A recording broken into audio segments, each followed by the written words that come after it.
comme tous les autres sports, est soumis à la même réglementation, notamment par rapport au dopage. Sur les matchs nationaux et a fortiori internationaux, systématiquement, il y a des contrôles antidopage. Pour ce qui nous concerne, en France, il s'agit de l'AFLD, l'Agence française de lutte contre le dopage, voilà, qui représente l'AMA, qui est l'organisation mondiale, et qui édicte les règles.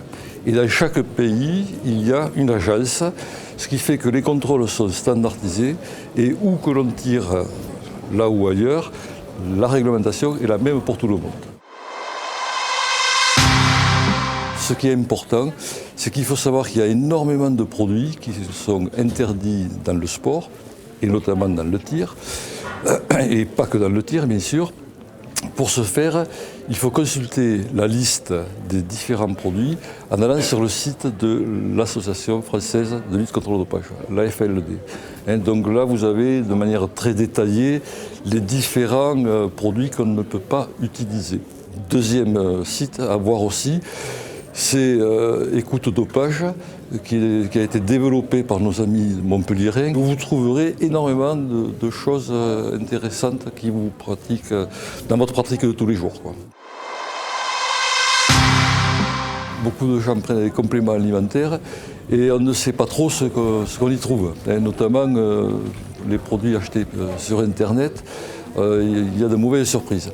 Alors, j'invite les gens toujours à suivre l'AFLD pour s'assurer qu'il n'y ait pas de produits contre-indiqués. Dans chaque épreuve, il y a des contrôles possibles. Au niveau international, par exemple, on contrôle de manière systématique un des 3 médaillés, un des 8 finalistes, ceux qui ont un score qui dépasse un score européen ou mondial, également ceux qui ont un quota pour les Jeux olympiques.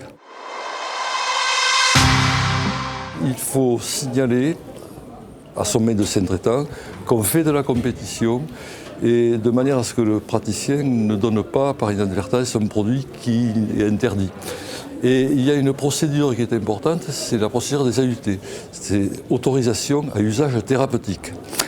Donc vous avez le droit, malheureusement, d'être malade, d'avoir de l'asthme, d'avoir un certain nombre de pathologies. Alors ça ne veut pas dire que vous ne pouvez pas faire de compétition et que vous ne pouvez pas prendre de traitement, mais encore faut-il faire une demande d'AUT. Cette autorisation à usage thérapeutique se fait toujours pareil en passant par le site AFLD. Vous avez un petit dossier de 6 pages que vous téléchargez et il faut faire une demande au moins 1 mois avant la date de compétition. Personnellement, je conseillerais d'augmenter un peu les délais. Il vaut mieux s'y prendre 2 mois avant, parce que dans certaines pathologies, il y a des examens complémentaires qui peuvent être demandés pour avoir l'AUT. Et à ce moment-là, si on le fait 1 mois avant, on n'aura pas le temps matériel de faire. Ce serait idiot de se faire piéger. Voilà. Donc la procédure de l'AUT est valable pour 1 an, reconductible bien sûr. Mais là, au moins, si on est contrôlé, si on a une AUT, il n'y a pas de problème. Voilà. Les gens de bonne foi, alors, souvent pensent qu'en produisant un certificat médical, une ordonnance, cela suffit. Pas du tout. Il faut passer par la procédure de l'AUT.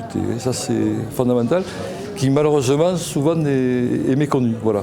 C'est pour ça que j'invite les tireurs à aller sur le site de la FLD. Ça, c'est important.